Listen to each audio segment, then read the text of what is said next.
pelo sinal da Santa Cruz, livrai-nos Deus, nosso Senhor, dos nossos inimigos. Em nome do Pai, do Filho e do Espírito Santo. Amém. Amém.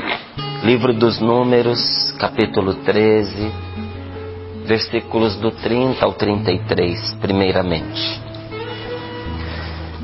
Então Caleb, para acalmar o povo revoltado contra Moisés, disse: vamos subir e conquistar a terra, pois somos capazes de fazê-lo. Mas os homens que haviam subido com ele disseram: não podemos enfrentar esse povo, porque é mais forte do que nós. E puseram-se a fazer comentários negativos diante dos israelitas sobre a terra que haviam explorado, dizendo: a terra que fomos reconhecer é uma terra que devora os seus habitantes, e toda a gente que aí vimos é de estatura extraordinária. Lá vimos até gigantes, os descendentes de Enaque, da raça dos gigantes.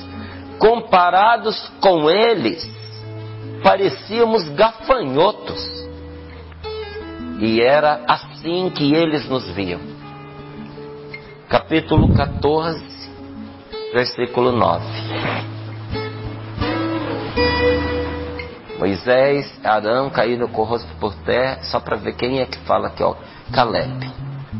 De modo algum deveis revoltar-vos contra o Senhor, nem temer a população dessa terra, pois haveremos de devorá-los como pão. A sua sombra protetora os abandonou, enquanto conosco está o Senhor. Repito: de modo algum deveis revoltar-vos contra o Senhor, nem temer a população dessa terra, pois haveremos de devorá-los como pão.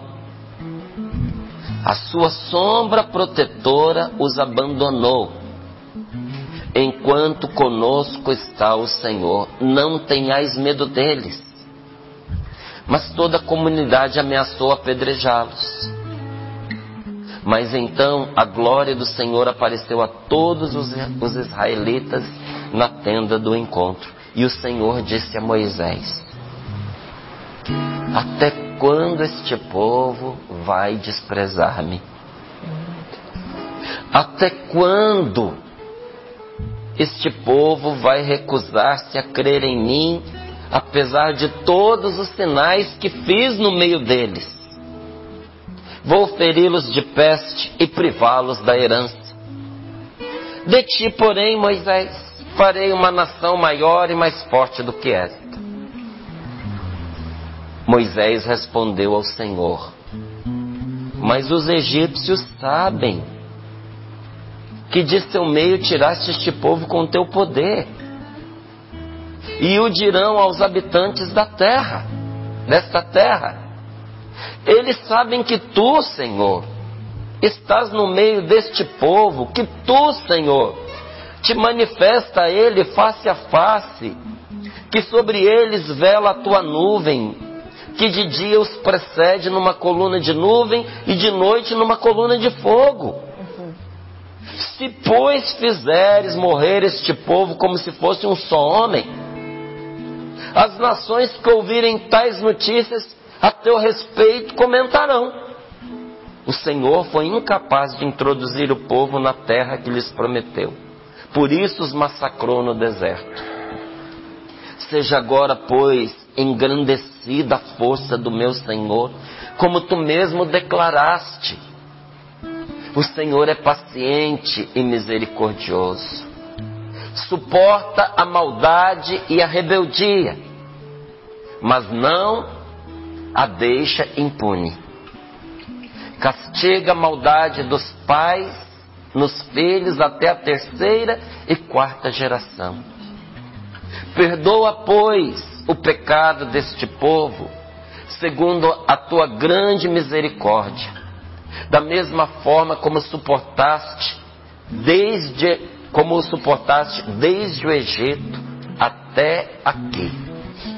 Palavra do Senhor. Graças a Deus. Graças a Deus. Graças a Deus. Então Caleb, para acalmar o povo que estava revoltado contra Moisés. Por que o povo estava revoltado contra Moisés? Gente, nós fazemos parte de um povo. Mas a gente tem que tomar cuidado para a gente nunca virar massa. Porque quando as pessoas viram massa, quando eu digo povo aqui é como massa, coisas que não são muito boas acontecem. A massa só fica feliz quando tudo vai de acordo com o que ela deseja. A massa parece desprovida de inteligência.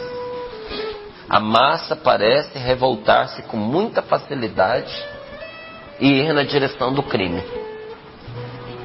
Tanto que você pega às vezes uma massa de torcedores de futebol, e se você separa os membros que fazem parte desta massa, você encontra ali pais de família, você encontra professores, você encontra médicos, você encontra assistentes sociais, você encontra pessoas em profissões louváveis e pessoas que são queridas, amadas pela sua família, mas que quando se torna massa é capaz de violências indizíveis e é capaz de, no meio do bolo, até tirar a vida de uma pessoa. Então nós precisamos ser povo, mas nunca permitirmos-nos ser massa de manobra. Não podemos. Porque a tentação gosta quando a gente se despersonaliza, quando a gente se descaracteriza, quando a gente vira uma massa. E esse povo tinha virado massa. Quando Moisés os tirou do Egito, eles saíram felizinhos da vida. Porque todo dia o chicote estalava no lombo deles. Todo dia serviços forçados. Todo dia eles eram massacrados. E o Egito, para controlar o povo que crescia cada vez mais, inventou uma máquina de morte, resolveu matar todos os primogênitos. Todo bebezinho do sexo masculino era passado na faca. E o povo estava conformado com isso, achava que isso era uma coisa normal, natural, que a vida era assim mesmo. Mas Deus não estava conformado com o sofrimento do seu povo. Deus não estava contra o Egito. Deus estava a favor de um povo ferido e massacrado. Deus não veio para fazer o mal, Deus veio para fazer o bem, para fazer justiça e para libertar as pessoas, porque nenhum ser humano deveria dominar sobre o outro. Deus nos chama à comunhão, não ao domínio, à escravidão das pessoas. Um ser humano nunca deveria ter um outro ser humano como escravo. E Deus vem para libertar o povo, e o povo fica felizinho quando está saindo do Egito. Mas diante do primeiro obstáculo que aparece, eles se voltam contra aquele que colocou em risco a própria vida para libertá-los, contra Moisés. E não foi uma nem duas vezes, gente. Esse povo passou mão em pedra para moer o Moisés ali na hora. Então, mais uma vez eles queriam matá-lo. Por quê? Porque Moisés, inspirado por Deus, disse: o Senhor nos dará uma terra, vamos ao encontro desta terra. Só que Deus não nos revela todos os seus projetos para nós de uma vez só. Até porque nós nos acovardaríamos. Ele vai nos guiando e nós vamos descobrindo passo a passo o plano de Deus para a nossa vida. E diante de cada desafio, um por um, Deus vai nos dando os meios e a sabedoria para vencê-los. Quando chegou na terra, eles fizeram uma feliz ou infeliz descoberta. Eles descobriram que a terra estava ocupada, que tinha gente lá. E enviaram alguns dos melhores deles, homens treinados, capacitados, homens selecionados entre eles, pela sua percepção, pela sua perspicácia, pelo seu adestramento, pela sua esperteza, pela sua capacidade de defesa, de reconhecimento. Eram pessoas inteligentes, espertas. Pegou essas pessoas, mandou na frente para ver, explorar a terra. E entre eles, Calebe e Josué. Quando esse povo voltou, eles não eram unânimes na experiência que tinham feito. Josué e Calebe pensavam de um jeito, e os outros, covardes, não só pensavam, mas queriam que o pensamento deles se tornasse o pensamento de todo o povo. E influenciaram o povo para se contrapor a Moisés. Então Calebe, que também tinha ido fazer essa exploração, para acalmar o povo revoltado contra Moisés, disse: Vamos subir, vamos conquistar esta terra, pois somos capazes de fazê-lo. Mas os homens que haviam subido com Calebe e Josué, os homens que haviam subido com ele, disseram: não podemos enfrentar esse povo porque é mais forte do que nós. E puseram-se a fazer comentários negativos. Por isso que a palavra de Deus abomina a murmuração, gente. Como o negativismo é capaz de derrotar a gente e de tirar das nossas mãos, às vezes, uma vitória já certa. Quantas pessoas viram a terra prometida? Vou mudar o jeito de dizer. Quantas pessoas tiveram diante dos olhos as promessas de Deus, mas foram incapazes de tomar posse porque se acovardaram. E o pior, não só não avançaram, mas por causa da sua covardia e do desejo de não ficarem sós, no seu medo, começaram com comentários negativos, a desanimar a própria família, a desanimar os próprios filhos, a desanimar os amigos, a desanimar os colegas de trabalho.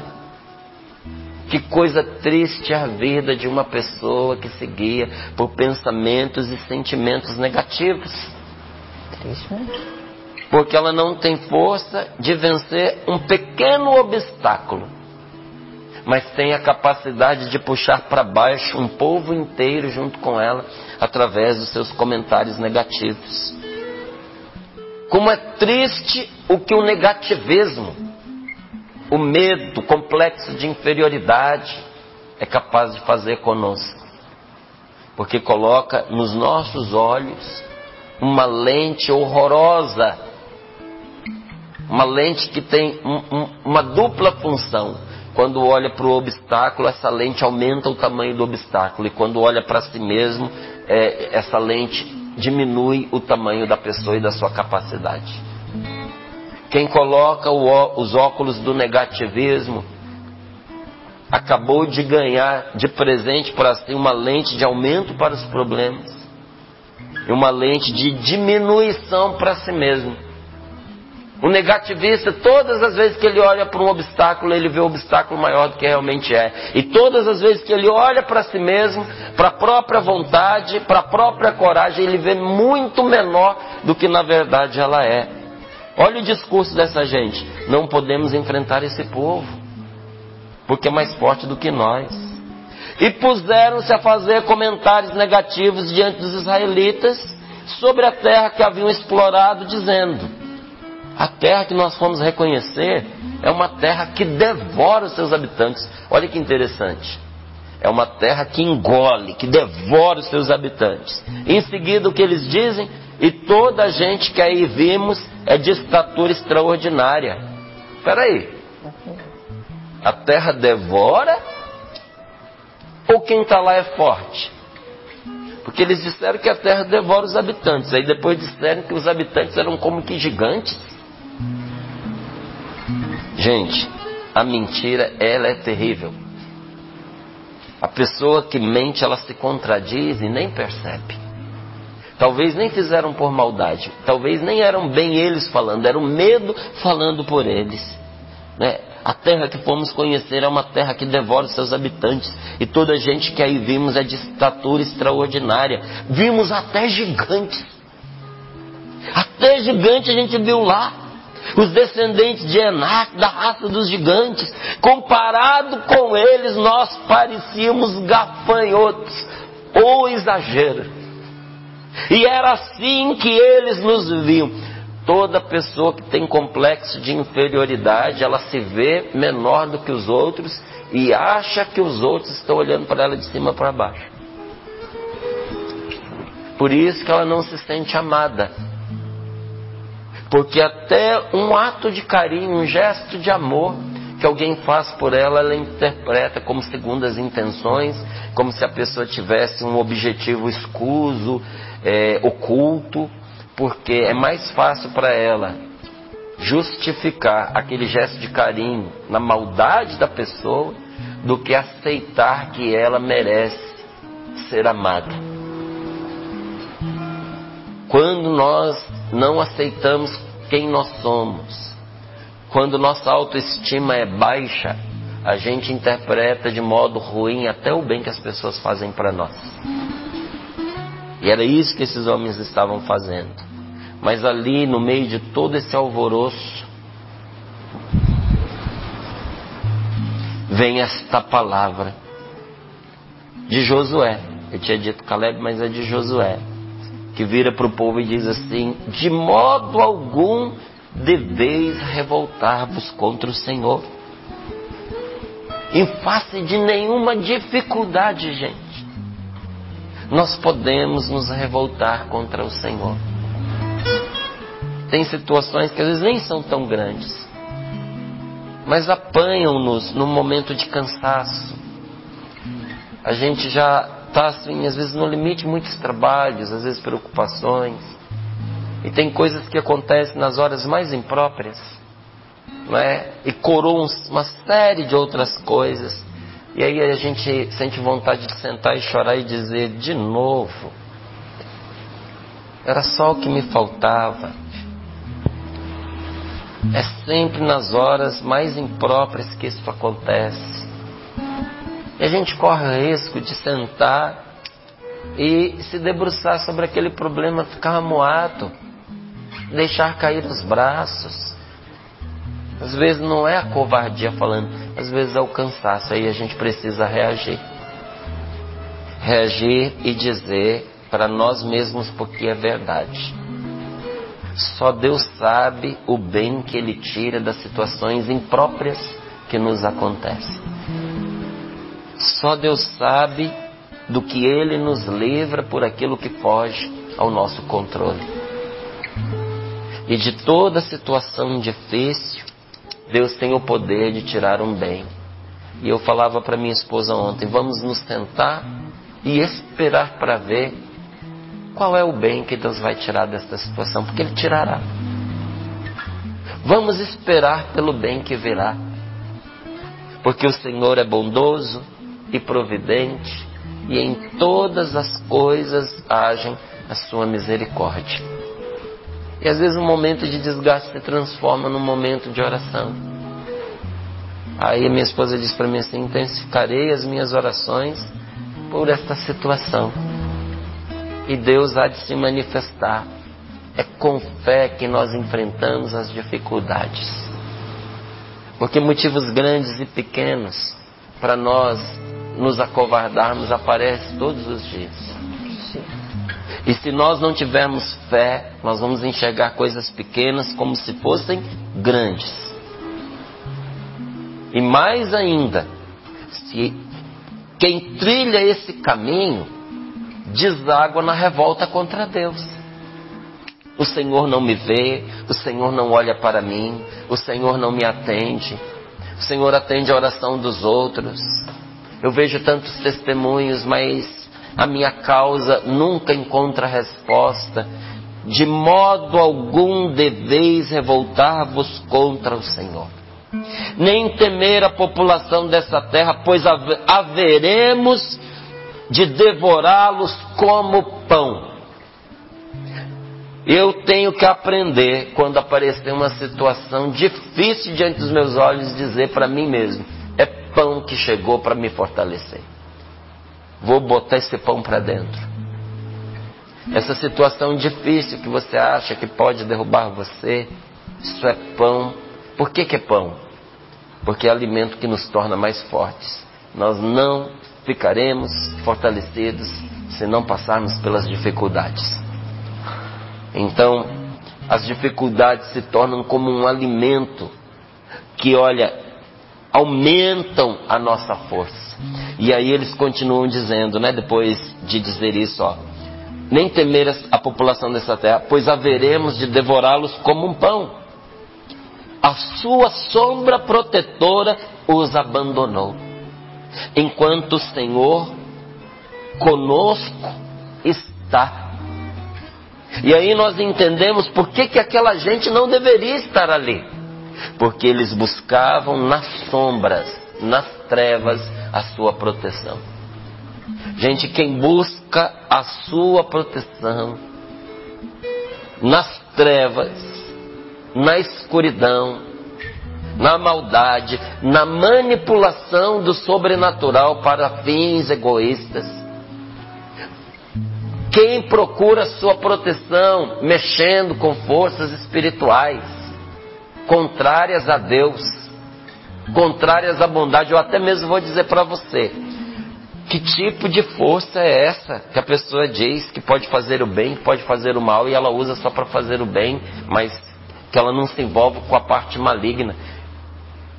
Isso deveria ser rejeitado por nós. Porque se você, por exemplo, acredita que existe uma entidade capaz de fazer o bem, fazer o mal, tudo depende de como você recorre, isso não pode ser bom.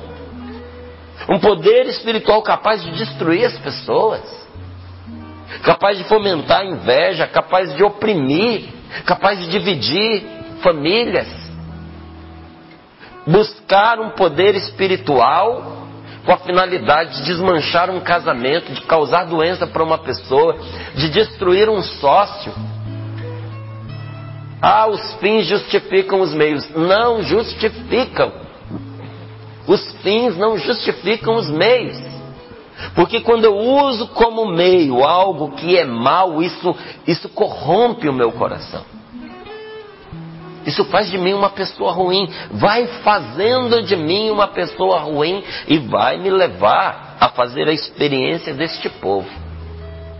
Que na hora do embate, vê essas forças espirituais que nunca foram em seu favor, abandoná-los.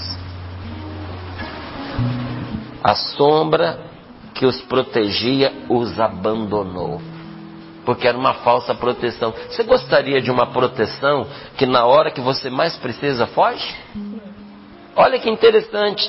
A sua sombra protetora os abandonou. Por isso que a fé cristã sempre ensina a respeito de certas doutrinas que são diabólicas. Porque iludem a pessoa como se ela vivesse numa proteção. Mas na hora que ela mais precisa, ela está abandonada, porque aquela proteção nunca foi real. O mal nunca vai proteger você. Nunca.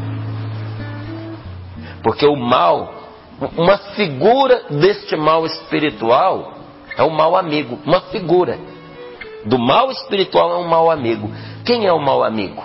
É aquela pessoa que está com você e procura te agradar, não porque ela te ame, mas porque tem alguma coisa que ela pode tirar de você. Ela te usa. Enquanto você é útil para ela, ela vai te agradando. De vez em quando você se entristece com ela, porque vez por outra, uma pontada de maldade dela para com você desponta. E você fica confuso e diz assim: não sei por que ele fez isso, ele é meu amigo. Não é seu amigo. E quando chega a hora da dor, a hora da dificuldade, a hora que você precisa, essa pessoa vira as costas para você e vai embora debochando. Vai rindo. Se não ri pela sua frente, ri pelas suas costas. Porque na verdade ela nunca foi em seu favor. Quanta gente se decepciona com a vida e depois descobre que o mal que aconteceu com ela foi articulado. A pessoa que ela achava que era amiga contava os segredos dela, dizia coisas que a prejudicavam e ela não percebia, e ela desabafando com a pessoa. Quantas mulheres perderam seu marido para aquela que ela achava que era amiga dela, porque era uma má amiga. Enquanto ela desabafava e contava os segredos da sua intimidade, a outra ganhava argumento e conhecimento para trabalhar contra ela. O mal nunca vai proteger você. Esta sombra que a pessoa acha que é força espiritual, que a esconde, que a protege, vai abandoná-la na hora em que ela mais precisar. Aí por que, Márcio, que o demônio, às vezes podendo destruir uma pessoa como essa, que se entrega à sombra dele, não faz? Enquanto ela for um instrumento útil nas mãos dele, ele vai mantendo. É útil para ele. Mas engraçado. Engraçado não. Interessante, curioso. O demônio nunca dá, mesmo as pessoas que ele instrumentaliza, ele nunca dá felicidade. Nunca dá paz. Quem tem um pezinho no mal, nunca tem e nunca terá paz. Olha o que a palavra de Deus nos revela. Sua sombra protetora os abandonou, enquanto... E Deus onde está? Está conosco. Deus é aquele que na hora da maior dificuldade não arreda do nosso lado. Por isso não tenhais medo. Mas toda a comunidade ameaçou apedrejá-los. E nesta hora em que a vida ficou em risco, em vez de como aquela sombra fugiu e abandonou o povo, em vez disso que Deus faz, se manifesta como luz em favor daqueles que estão dele. Deus não foge. Não é? O mal é interessante, ele se mostra como amigo e na hora que precisa dele ele foge. E Deus está sempre escondido, discreto. E na hora que você mais precisa, é a hora que ele mais se manifesta. Quando você acha que você menos vai vê-lo, é quando ele mais aparece para você e te ajuda. E aí, a comunidade ameaçou apedrejá-los, a glória do Senhor apareceu a todos os israelitas na tenda do encontro, e o Senhor disse a Moisés: até quando esse povo vai me desprezar? Porque não era contra Moisés que eles estavam se articulando. Deus tomou como pessoal a ofensa. E disse: não é a ti que eles desprezam, pois fui eu quem te enviei. É a mim que eles estão a desprezar. Até quando esse povo vai recusar-se a crer em mim, apesar de todos os sinais que eu fiz no meio deles? Vou abandonar este povo à peste. Vou tirar deles a herança. Eles não merecem a minha promessa. E olha o que é um coração de intercessor e de pai. Veja, é impossível que Moisés tenha um coração mais generoso do que o de Deus.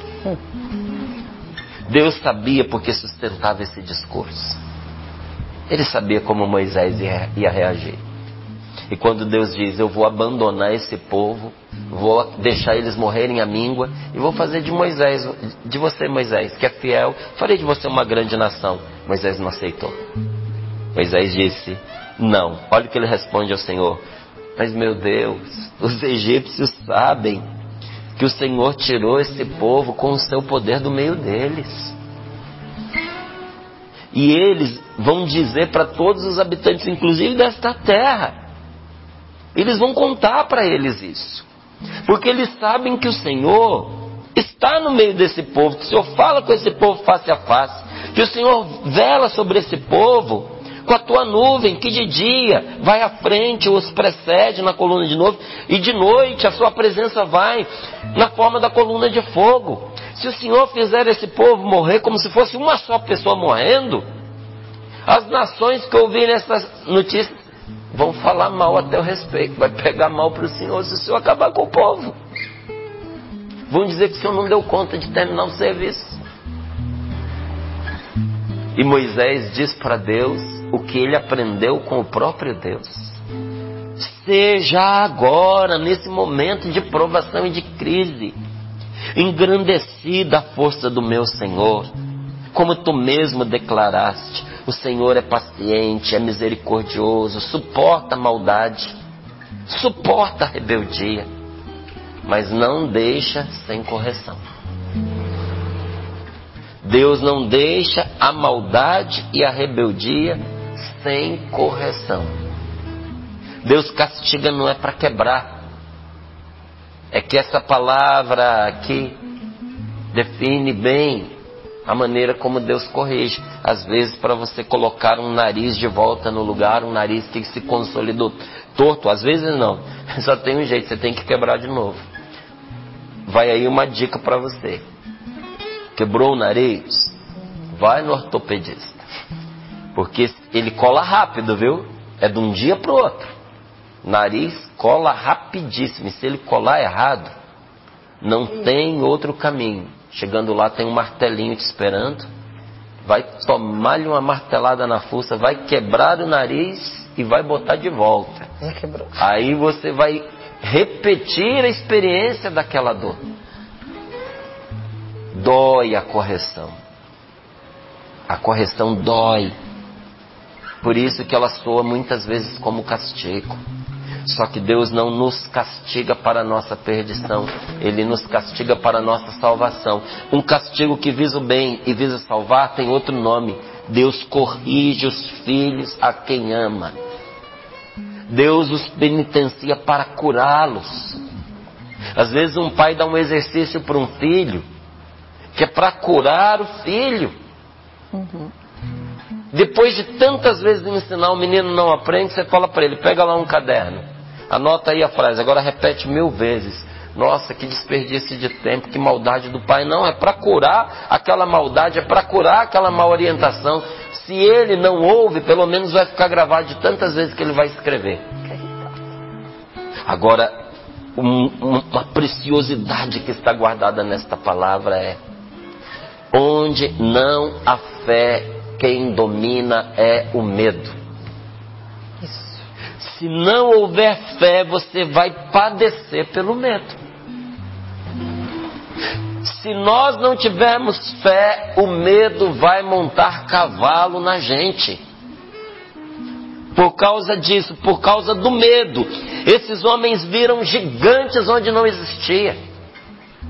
E onde eles viram gigantes, Josué e Caleb viram a Deus. Em todas as situações difíceis que se apresentam para nós, gente, nós podemos ver gigantes, nós podemos ver dificuldades intransponíveis, ou nós podemos ver Deus, a presença de Deus, a mão de Deus, e aguardar em oração a manifestação do Senhor, porque Ele não nos abandonará. É promessa dEle, e Ele não se trai, e Ele não nos trai.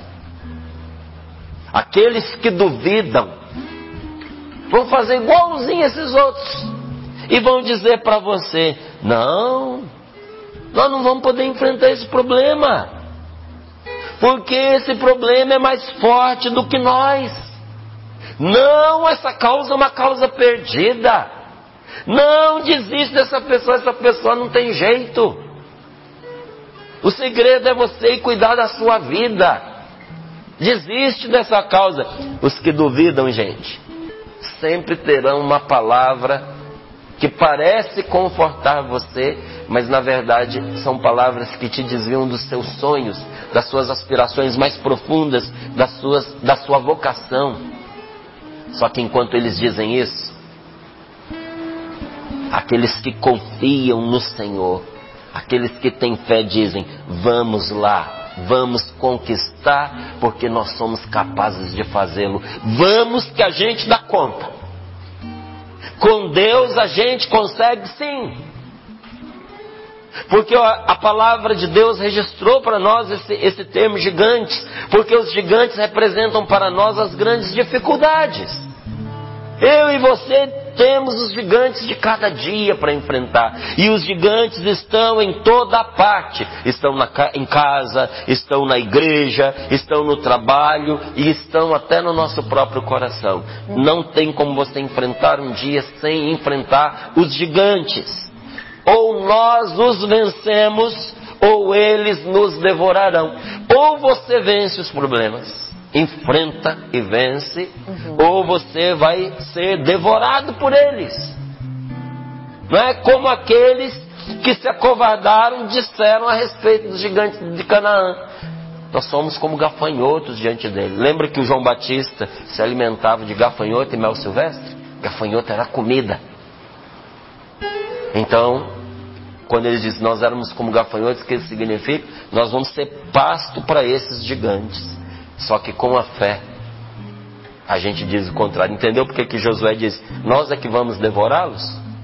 Porque os negativistas tinham dito, eles vão comer a gente. E Josué diz, não, é o contrário. Como pão, nós os podemos devorar. Ou seja, vencendo-os, nós ficaremos mais fortes do que se não houvesse gigantes para vencer. Vencendo essa batalha, você vai se tornar mais forte do que se não tivesse essa luta para travar, amigo. O segredo é você ir com Deus.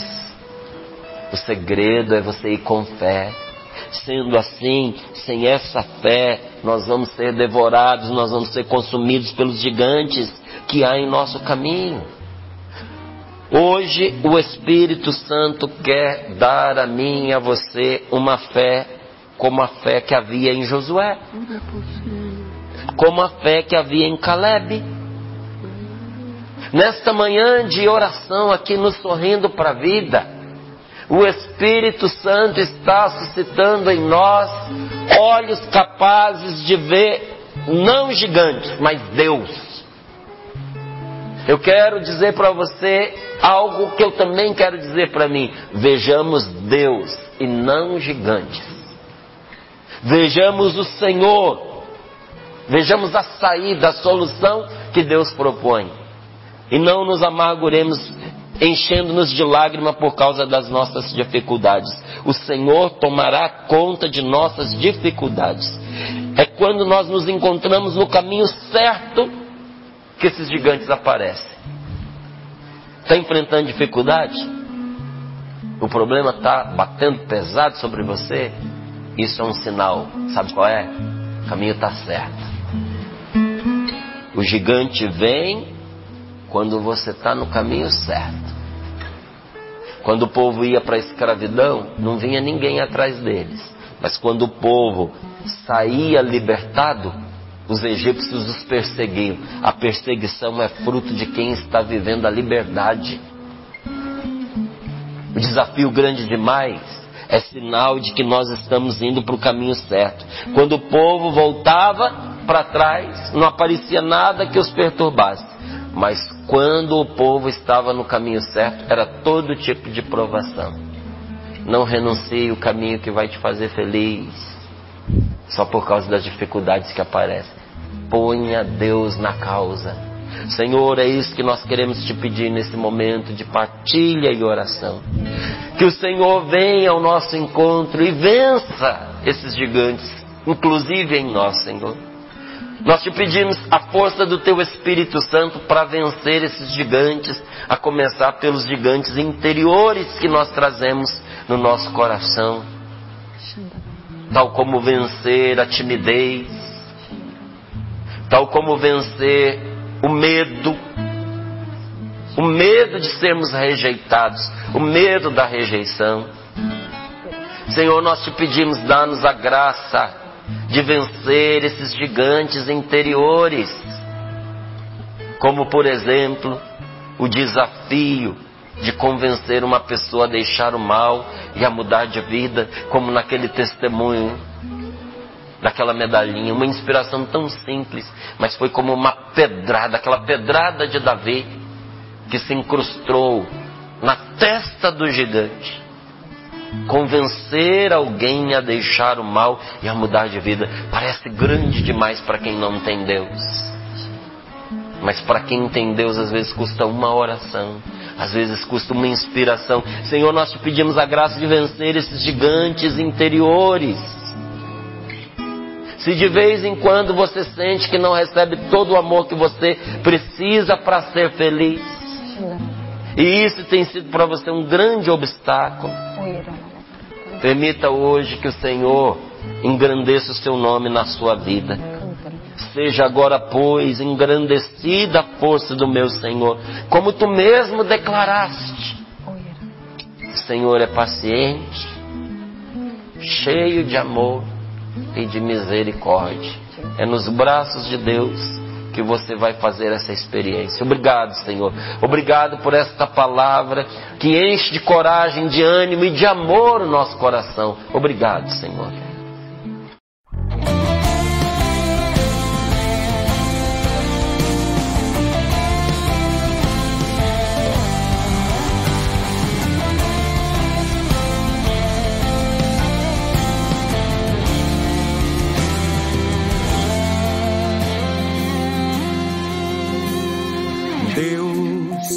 Escolheu e chamou-me pelo nome, desde toda eternidade me amou, me amou.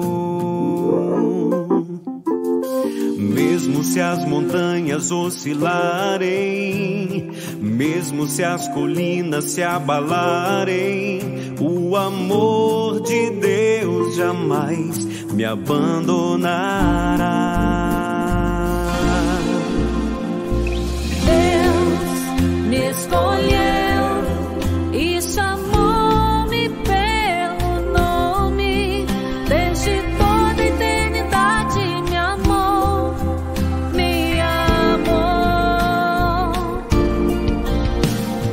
Mesmo se as montanhas oscilarem, mesmo se as colinas se abalarem, o amor de Deus jamais me abandonará. Deus é fiel em suas promessas, Ele é fiel em seu grande amor. Ele cura, Ele sara as feridas, me dá nova vida. É fiel em suas promessas, Ele é fiel em seu grande amor. Ele cura, Ele sara as feridas, me dá nova vida.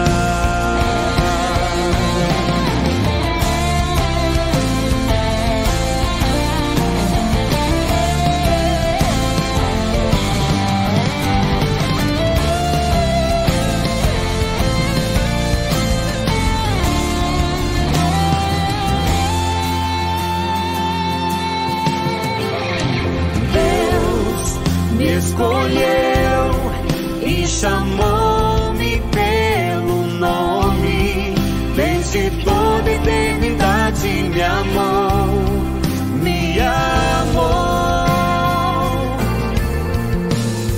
Mesmo se as montanhas oscilarem, mesmo se as colinas se abalarem, o amor de Deus jamais me abandonará.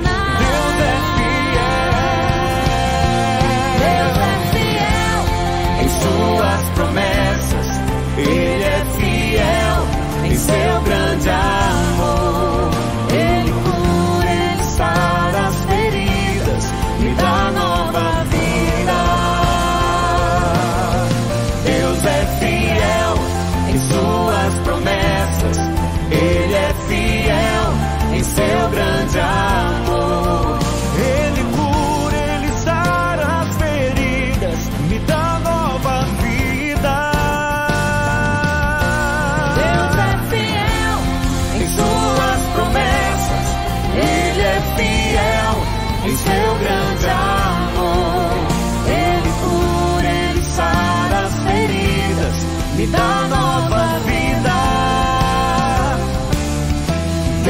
é fiel em suas promessas, Ele é fiel em seu grande amor.